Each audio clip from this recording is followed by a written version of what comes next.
Good morning, everybody, and welcome to Fearless. Happy Friday. As we prepare for the weekend, let's open up a conversation around stepping toward the fire, stepping into the fire rather than running from it. We've got an amazing guest today, James Maloney, 40 plus year career in as executive roles in human resource management, senior VP at companies like Paramount, CBS stations, 17 markets, and a $1.6 billion revenue, 3,400 employees, big time challenges with people. And the idea of challenges today, the uncertainty that we're surrounded with, it seems like an accelerating pace of change.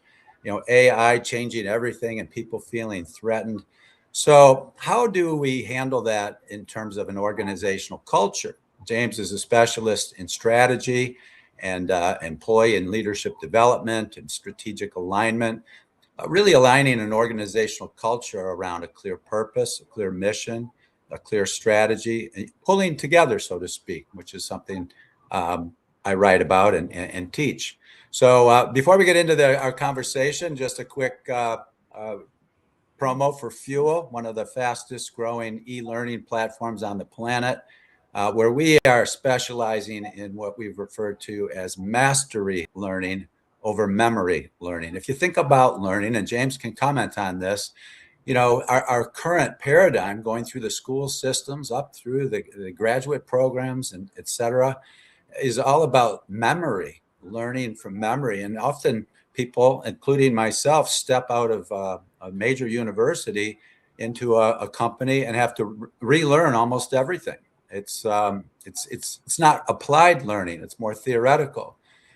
Fuel specializes in applied learning, and I use the metaphor of golf. You can study golf by watching videos and reading books and textbooks, and you can think you know how to play golf and not know how to hit the ball at all.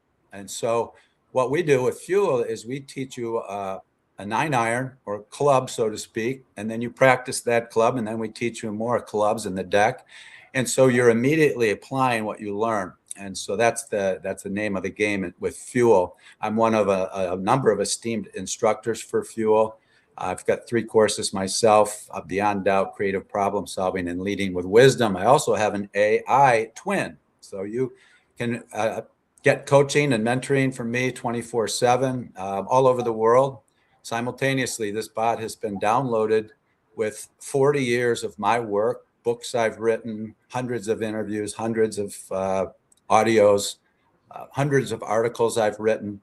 So it's got it's got excellent recall, better than I do, and it's perfectly honest. These twins do not go to the internet for answers. They give you specific answers based on what I have learned over the last 40 years professionally. So it's a pretty amazing use of AI. And I have to tell you, I was a little nervous about AI changing everything up for me. Actually, I was concerned when the COVID hit, and I was traveling all over the world running live events and things like that, and that came to a shutdown. And how do we adapt in these crazy times? I had to learn to do online stuff. I'm still learning, and now this AI bot. Another thing I'll tell you this is when I wrote my business plan 38 years ago to start my company, I didn't imagine any of this. And we've talked about in prior episodes, if you wait until you have full certainty, and James and I will talk about full certainty, if you wait until you have everything figured out, your plans figured out, you never leave the starting gate. It paralyzes you. And I've often said to a number of people that if your what and your why are important enough, what it is you want and why it's important, not just to you, but to the world, the how shows up.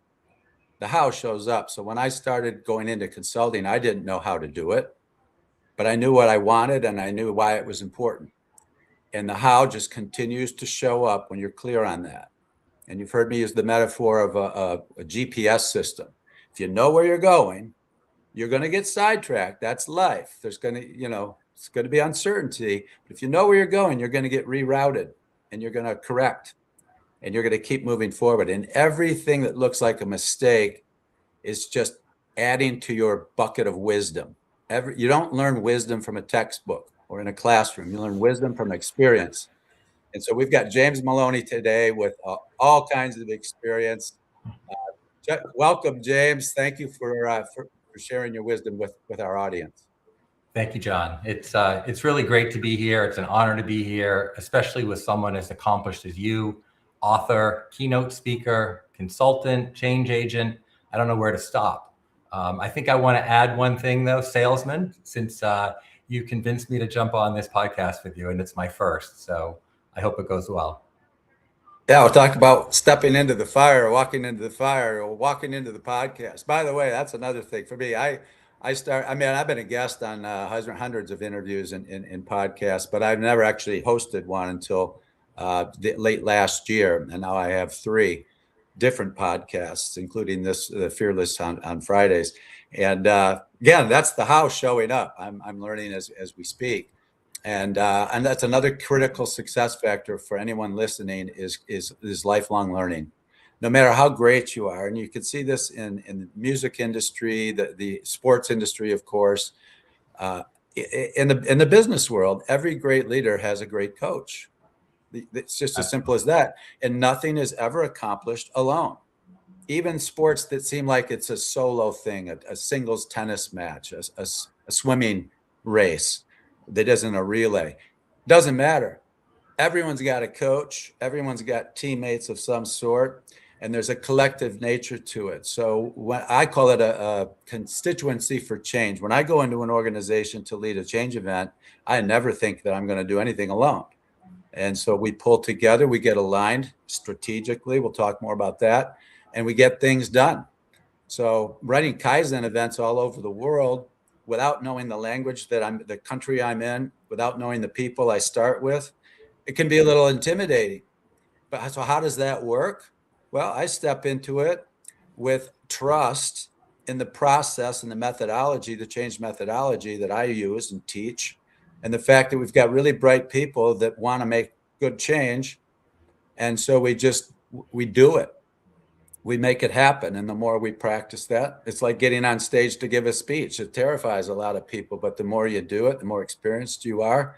Some of the Hall of Fame speakers we've had on this show, they don't blink. They don't blink. They can speak in their sleep. And now James can pretty much tell you all you need to know about strategy and aligning executive teams and human resources teams and really building a culture of performance. But he's made some changes in his career. And James, I wanted you to comment that a defining moment for you and what you learned from it and what did you see that other people didn't see? Can you comment on that just a little bit? Sure. And you're right. There have been a few defining moments, but I'll focus on one that I think is very relevant. I guess one of the most defining decisions I made in my career was to leave a very stable AAA rated insurance company. Back during the financial crisis, it was one that really came through that without having to lay off a single employee. We had no exposure to the mortgage-backed securities, and it was really a great place to be. To join AIG when it was 92% owned by the US government. In the public conversation at the time, it was widely seen as the symbol of everything that had gone wrong during the crisis. I'm not sure that's an appropriate designation, but clearly in the public view, that's how it was seen. When I think about it on paper, it probably didn't make much sense. I was leaving stability to walk into an organization that was under enormous scrutiny, that was still trying to rebuild trust with employees, clients, regulators, the American public. I mean, the American public was funding the company and saved them from bankruptcy. People around me thought I was crazy. My boss at the time, who I have the greatest respect for and still talk to, when I walked into his office to resign and tell him where, he sat down with that look of like, what's the punchline? I had colleagues and people that I've worked with for many years that were supportive, but questioned me in a good way, and even family members. I mean, my mother told me she was didn't want to tell her girlfriends at coffee that I was going to work for AIG. They were seen as the enemy. And look, there was definitely some hesitation, and honestly, even for me, a little bit of embarrassment attached to AIG in that moment. because it was so public. The company employees were being accosted on the streets and the subways. We had to take AIG branding off of our security badges that allow people access into the building. But I would say, in part, that's what really drew me to it. I saw it as an opportunity to rebuild something that really mattered, not just maintain something that was working. I was bored in my job. This was a challenge that I hadn't experienced before. I think I said to someone, I'm going to have an opportunity to make an impact in an organization. And when the stories are told at the end of the day about the success, and I believed it would be successful, I can say I was part of that. And sort of despite all the noise around the company, there were truly incredibly talented people there. I mean, what I would say as rock stars of the industry, and truly some of the best people that I've had an opportunity to work with.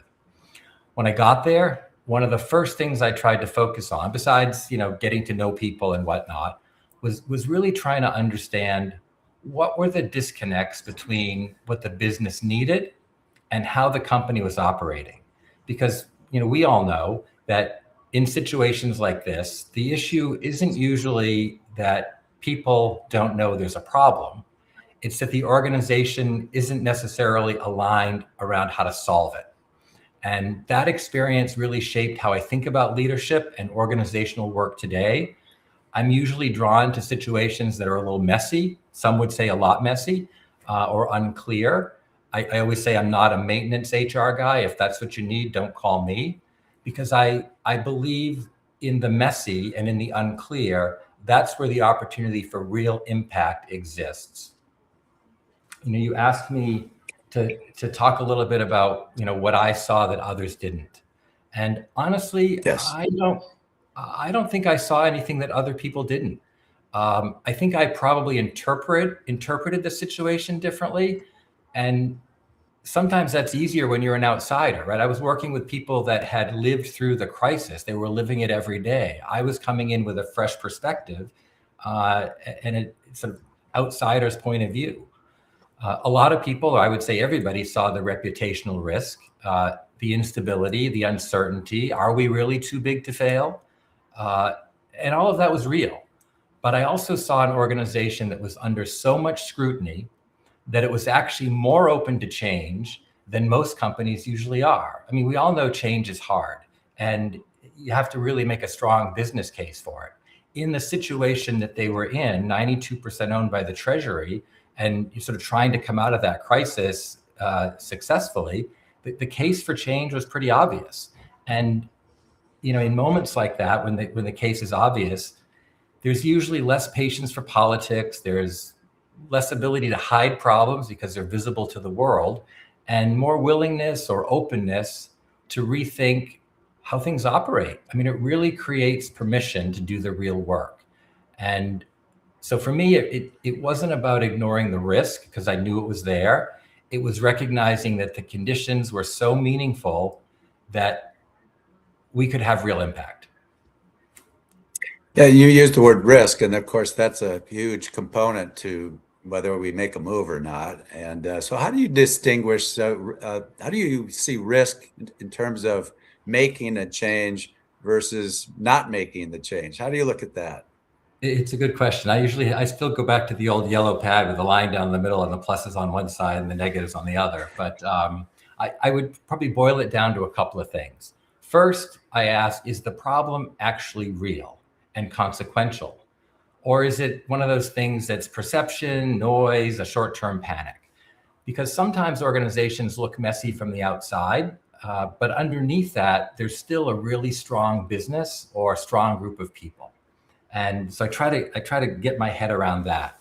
Second, I ask, can the core issues actually be influenced? Like things like leadership. Are they aligned? What are the incentives? Are the decision-making rights clear? And are they open to considering changes there? How is accountability? What's the culture like? I mean, those things are really hard to adjust and to take on, but they're workable. So if the problem is real and solvable, it's usually worth taking the risk, in my opinion.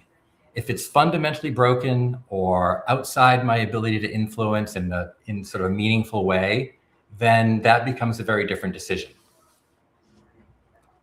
Yeah, I love the idea of, the line down the middle and the pros and the cons. I mean, in my line of work, we call that force field analysis. What are the forces for making the change, and what are the forces against making the change? And let's weigh that. But I also teach in one of my courses the FMEA, the failure mode effect analysis, which is a tool I use in every Kaizen event, every change event. And the FMEA, in a simple way, is just as a team, we're saying, we make this change, what could go wrong? What could go wrong? How serious would that be? How likely is that to happen? So that we can basically calculate in a comprehensive way. There's a numeric system to calculate what's called a risk priority number, an RPN. But you basically, for every potential failure mode, you're identifying how serious is it, what's the risk. And then what I also do is, we'll come up with, countermeasures for everything that we think can go wrong. We'll come up with what can we do to make sure it doesn't go wrong, what we just simply call countermeasures. But then we'll also say, what's the risk of not making the change? Let's look at both sides like you do. And often what happens, and we're as a team pitching this to senior leadership about making some pretty radical changes in policy and organization design and things like that. And almost always we can convince the senior leadership that the risk of not making the change is higher than making the change. But it brings comfort to the team. It's like, if we don't, what if we screw it up? What if we get it wrong? And well, what if we don't? Well, it creates buy-in too, right? Right. For people to go through the change process, which we all know is hard, you've got to have some buy-in to accept, what is that case for change? Oh, yeah. So in all of this, James, walking into that fire, people saying, yeah, but, we've talked about the yeah, buts before, and, almost looks like you're making a foolish decision to some people. What's that whole experience taught you? If you could summarize that? Oh, well, there's a few things. I guess for me personally, when I think about it, it's trust your gut. So do the analysis, do the old school, cost benefit analysis. But at the end of the day, trust your gut. I was fortunate that I have had been able to work with some really great leaders and have learned a lot from them. And I'm a pretty good read on people. And I felt very comfortable that the individuals I met that I was going to be working with at AIG were the real deal. And I could learn a lot from them, and I could also bring a lot to the table. So, part of it is just trust your gut. When I think about, what I learned around organizations, I would say that organizations don't struggle because they don't know what the problem is. Usually there's a very high level of awareness about what the problems are. But what usually, at least in my experience, tends to break down are things like alignment. Are the leaders aligned on where you're headed? How do decisions get made in the organization? Does everything get pushed up? Are people clear on what they can decide and what they need to inform people of, or what they need to sort of push through? What gets reinforced every day? We talked a bit about culture. The stories that leaders tell, the things that they reward you for, those matter. Those drive behavior. And whether all of that stuff actually supports the strategy. At the end of the day, it's a business, right? So you have to make sure these things are aligned to support your strategy, and that the strategy actually drives the business forward. And I think a lot of organizations are working really hard, but not always in the same direction. And I guess what I learned from that is that once those things start to align, change can happen a lot faster than people expect it to. If the alignment is one of those things that if you don't start there, it's going to take you a long time to achieve your strategy. Yeah. Oh, I hear you. Well, what about you? You have any questions for me, James? We've gone back and forth on a lot of this stuff, and alignment and strategy and things like that. Yeah, I guess maybe what's the decision? Because we talked a bit about, I think you opened with a statement about not having complete clarity when we make decisions, and I think that is the reality today. So maybe share with us a decision that you've made before that you didn't have full certainty about and what you learned from it? Yeah, well, I guess I could give like 100,000 of those examples because I don't think we have full certainty. Yeah, I mean, seriously, I don't know if we have full certainty about anything anymore. I mean, we can pretty much predict that the sun's going to set tonight and rise tomorrow, things like that. But probably the biggest example is when I started my company in 1988. I'd left an executive HR position and made the national newspapers with some pretty significant changes back then in terms of labor relations and organizational change. So I wanted to teach it, but I had no idea how to do that. And I've told this story before. Somebody said, you got to write a book if you're going to make it in consulting. And I didn't know how to write a book. So I read a book about how to write a book and then wrote a book. That's the application. And then somebody said, we need to write an allegory because you tell interesting stories in your first book, write an allegory. And I didn't know what an allegory was. So, which is like a story, a novel, and for teaching. And so I read a couple of allegories and then wrote my first, which went on to national newspapers, and that followed with more. And what I'm saying is the how just kept showing up because I was very clear on what I wanted to do in terms of benefiting the world. And I always say this too, James, it's not about me, it's about what I have to offer. And so as long as I'm clear on the gifts I've been given to give to the world, then the why is important because I'm here to help, which is why I believe we're all here. Spiritually, is we're here to help and make things better. And so we live in, you made the comment, change is hard. I challenged that paradigm quite a bit. And I used to think people resisted change too. But that's an illusion because you can't. Your body is changing every split second of every day. 50 trillion cells somehow getting along inside those cells, molecules inside the molecule. We're energy beings, ever changing. The world's not still, it's revolving. Everything, when you start to look at the world, the universe is in a perpetual change. So that leaves us with a choice in terms of mindset. We can either try to resist it, which is a huge mistake because there's no such thing as a bad choice. Now that blows people's minds. But if you're afraid to make the wrong decision, you're paralyzed. You're living in fear, and fearless is about, no, you can't screw it up. You're going to learn from it and you're going to pivot. Now that doesn't mean you do stupid things, right? So I don't think it was stupid for me to leave a safe position and salary to do what I'm doing. But like you said, it was a gut call. It was intuition. And we've both worked with senior teams in some pretty major corporations. And in terms of culture and change and strategy and alignment, you've brought that up. I think one of the most significant things I see is where a team is aligned, often they're aligned around the wrong thing. It's a bunch of people saying yes, yep, let's do it. And it's not a good idea. And then culturally, people are like, what are we doing? And in many cases, those businesses are gone. I see it all the time. And sometimes on that point, they're saying they're aligned and they're all sort of claim to be growing in the same direction. And it might be that there are people that actually see a different path or have a different point of view, but because of the culture or the hierarchy or whatnot, they're afraid to speak up. So they go along. And even though they might have a view that there's a different path forward, they're paralyzed, I guess, to some degree. Yeah, and one of the things that really makes senior leadership look stupid, quite honestly, is operating without good data and good facts. So I use the model, the DMAIC model, DMAIC. So we define current state, what exactly is going on right now. And by the way, we can use this on our personal lives. Let's define our life right now. How do we feel? What do we think?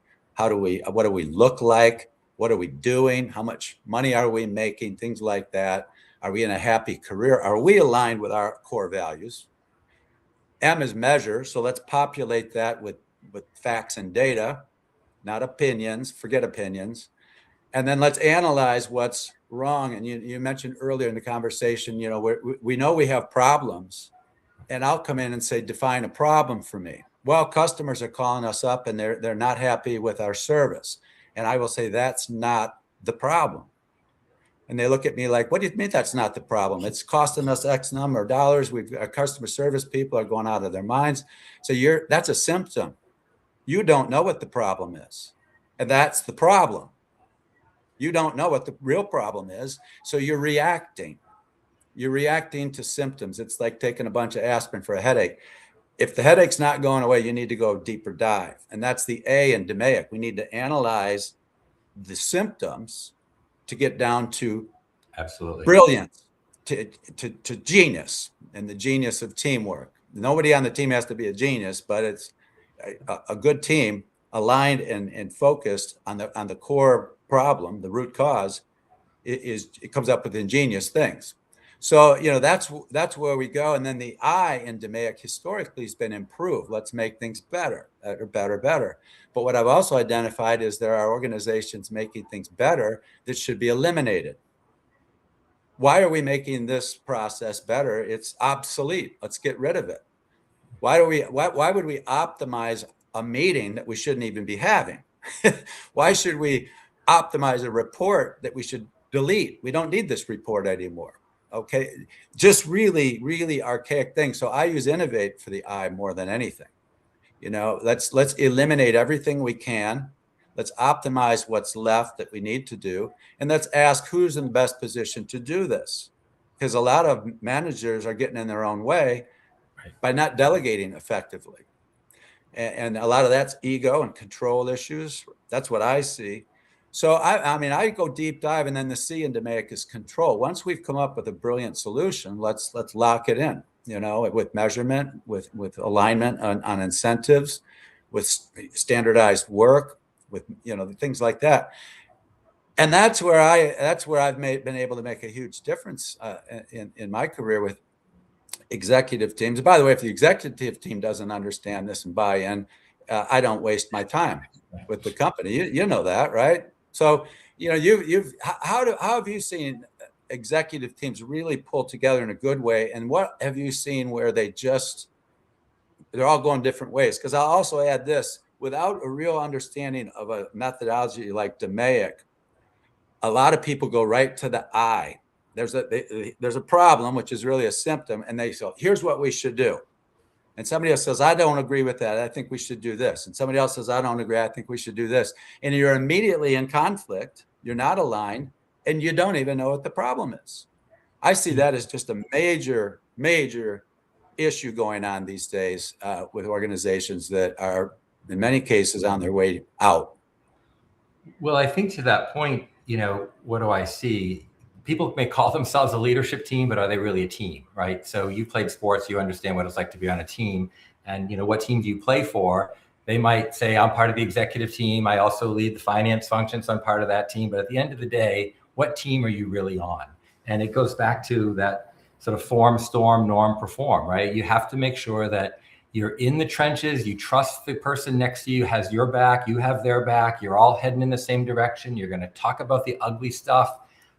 You're going to be transparent with it, and you're going to win together or you're going to lose together. And I think often when teams aren't effective, it's because they aren't really a team as we would define it, a healthy team, right? They haven't fought with each other.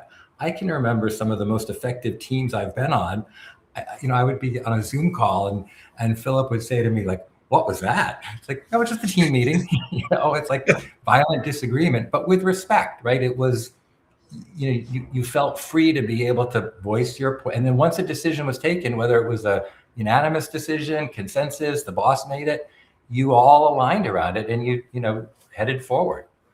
And I think that's lacking often. Yeah, and I mentioned the FMEA earlier. I think it's a critical tool, the failure mode and effect analysis, because in a leadership role, it's simply saying to a team of people or a group of people that you're leading, push back. Tell me what's wrong with this idea. Push back. You're asking for conflict, so to speak, rather than a bunch of yes people going, okay, let's do it, without really giving it serious thought and analysis.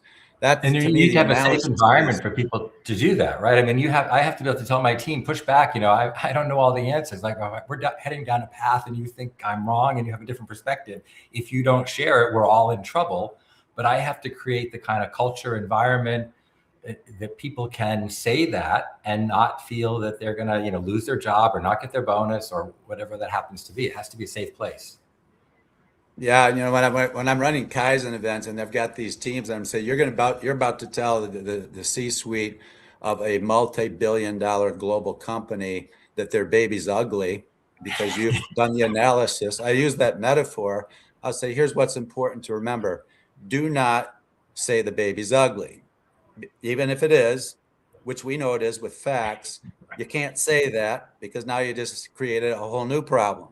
So Right. how do we do that? And here's how we do it. And I'll just use this little metaphor. I'll say, okay, and I don't speak. I'm the director behind the scenes, so to speak. But the team takes turns. The team members presenting to the senior leadership on the current state, the DMAIC model, the analysis, the root cause, things like that. But when we're talking about things that are factually wrong, we've got, we're taking 10 days to do something that should take 10 minutes.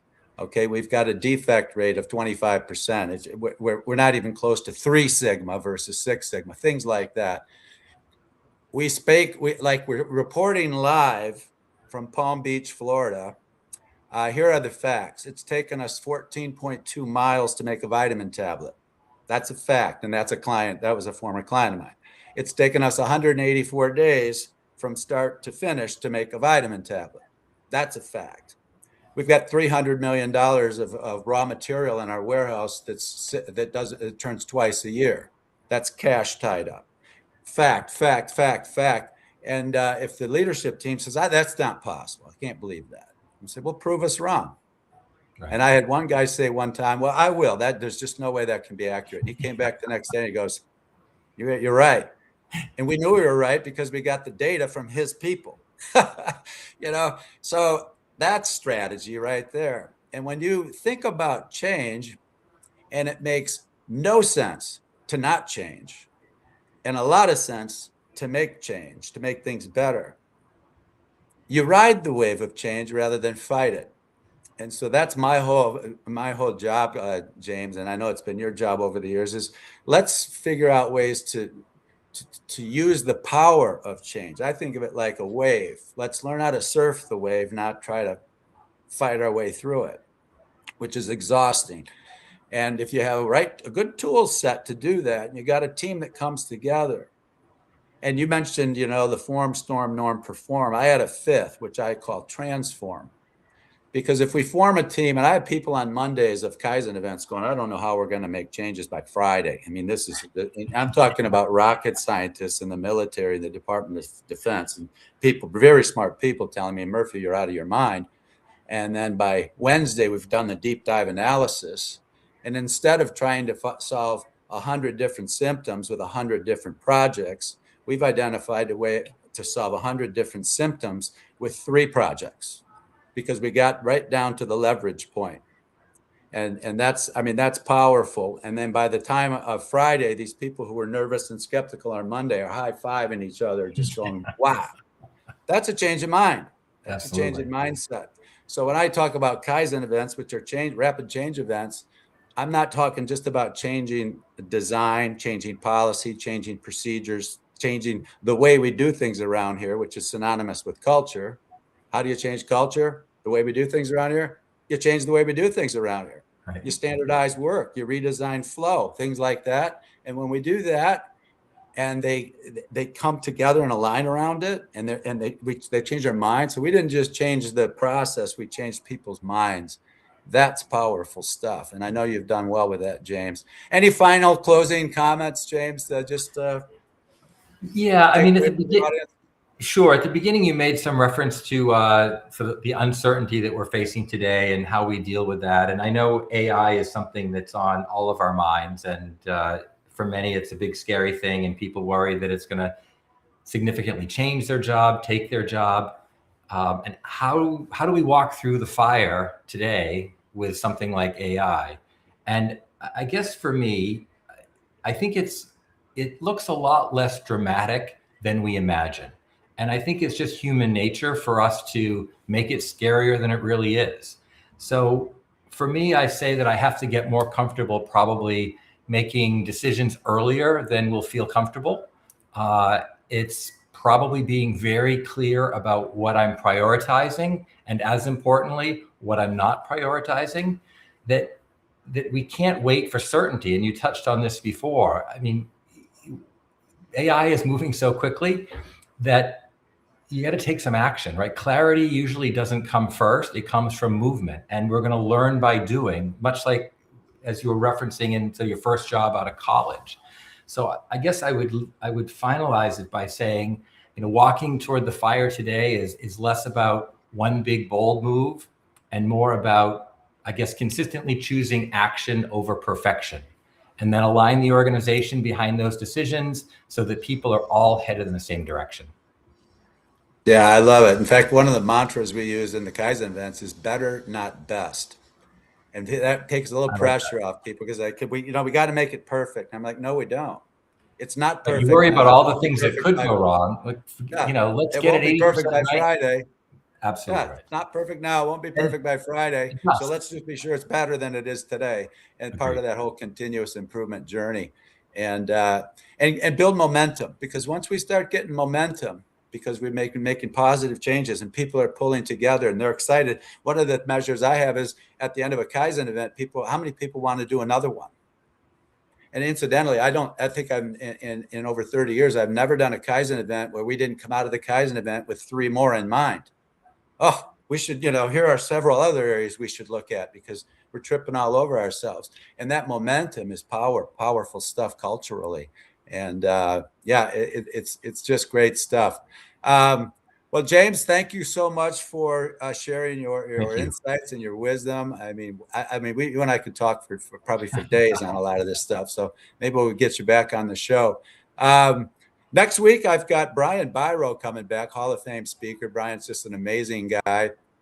And he was on the show actually earlier in February, and he's in hundreds of views from his interviews. He's just a wonderful guy and a great motivational, inspirational speaker, particularly around the topic of change and dealing and working your way through fear.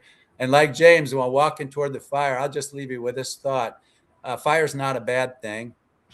It's neutral, like any other tool. It's like a hammer. You can use it destructively. You can use it constructively. Fire can be dangerous. We had Mark Tabbitt on the show just a couple of weeks ago, where everything he owned went up in flames in the Palisades fire.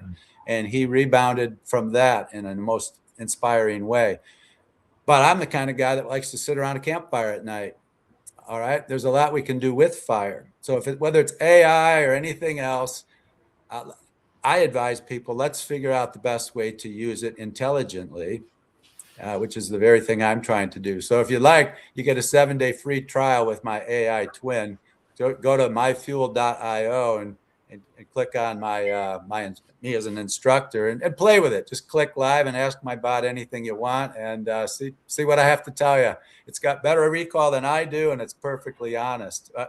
I've tried to be as honest as I can too. But what I mean by that is the bot's if you ask a question that's outside my body of work, I'm going to tell you, I can't answer that. I'm not going to give you an unauthentic answer. The bot's very authentic.